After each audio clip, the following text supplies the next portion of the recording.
ലുലുവിലായിരുന്നു ഇന്ന് ഞങ്ങളുടെ outing. ബേസ്മെൻറ്റിൽ car park ചെയ്തതിന് ശേഷം ഞങ്ങൾ ആദ്യം പോയത് ഹൈപ്പർ മാർക്കറ്റിനടുത്തുള്ള ഐസ്ക്രീം ഔട്ട്ലെറ്റിലേക്കാണ്. അവിടെ പോയി 4 ഐസ്ക്രീമും കഴിച്ച് നേരെ ഹൈപ്പർ മാർക്കറ്റിലേക്ക് വിട്ടു. അവിടെ റംസാൻ സേവർ എന്ന് പറഞ്ഞിട്ടൊരു ക്യാമ്പയിൻ നടക്കുന്നുണ്ടായിരുന്നു.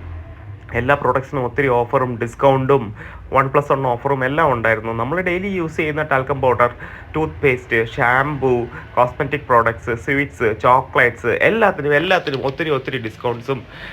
അതിനുശേഷം ആദിക്കുട്ടനാണെങ്കിൽ അവന് ഇഷ്ടമുള്ള സാധനങ്ങളെല്ലാം ഒരു ട്രോളിയിൽ വാരിയിട്ടു. ആര്യക്കുട്ടിയാണെങ്കിൽ അവൾക്ക് വാങ്ങിക്കാൻ വേണ്ടിയിട്ടുള്ള കുറേ സാധനങ്ങൾ വേണമെന്ന് പറഞ്ഞ് ഞങ്ങളടുത്ത് പിണങ്ങി അങ്ങോട്ട് മാറി നടന്നു. മറ്റൊരു രീതി എന്നെ അത്ഭുതപ്പെടുത്തിയത് ലുലുവിലെ സ്റ്റാഫുകൾ കസ്റ്റമറോടൊത്ത് പെരുമാറുന്ന രീതിയാണ്. എന്ത് പക്വതയോടും സ്നേഹത്തോടെയാണ് അവർ കസ്റ്റമറോടൊത്ത് പെരുമാറുന്നത്. അവരുടെ ട്രെയിനിങ് ആയിരിക്കും ഇങ്ങനെ പെരുമാറാൻ പഠിപ്പിക്കുന്നത്. വീട്ടാവശ്യത്തിനുള്ള കുറച്ച് പേസ്റ്റും പൗഡറും സോപ്പും ഷാമ്പുവും എല്ലാം എടുത്തതിന് ശേഷം നമ്മൾ നേരെ പോയത് കുറച്ച് പലവ്യഞ്ജനം വാങ്ങിക്കാനാണ്. പലവ്യഞ്ജനവും വാങ്ങിച്ച് ബോഡി ലോഷനും മേടിച്ചു.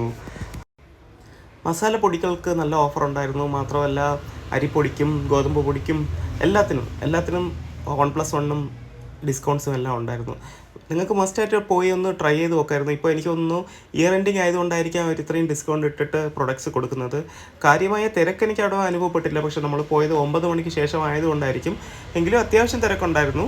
അത് കഴിഞ്ഞതിന് ശേഷം നമ്മൾ നേരെ ചെന്ന് എത്തിയത് ഇഫ്താർ കൗണ്ടറിൻ്റെ അടുത്തായിരുന്നു. ഫോട്ടോയ്ക്ക് പോസ്റ്റ് ചെയ്തതിന് ശേഷം ഇഫ്താർ കൗണ്ടറിൽ നിന്ന് കുറച്ച് സമോസയും ചിക്കൻ കട്ട്ലറ്റും കായ്പോളയും ബിരിയാണിയും മേടിച്ചു. ബിരിയാണി മട്ടൻ ബിരിയാണിയും ചിക്കൻ ബിരിയാണിയും എല്ലാം ഉണ്ടായിരുന്നു. മാത്രമല്ല സീ ഫുഡ് ബിരിയാണിയും ഉണ്ടായിരുന്നു. ഇഫ്താർ ആയതുകൊണ്ടായിരിക്കും ഇങ്ങനെ ഒരു പ്രത്യേക സ്റ്റാൾ അവർ ക്രിയേറ്റ് ചെയ്തിട്ട് ആൾക്കാരെ അട്രാക്റ്റ് ചെയ്യുന്നത്. ഫുഡ് നല്ല ടേസ്റ്റും ആയിരുന്നു.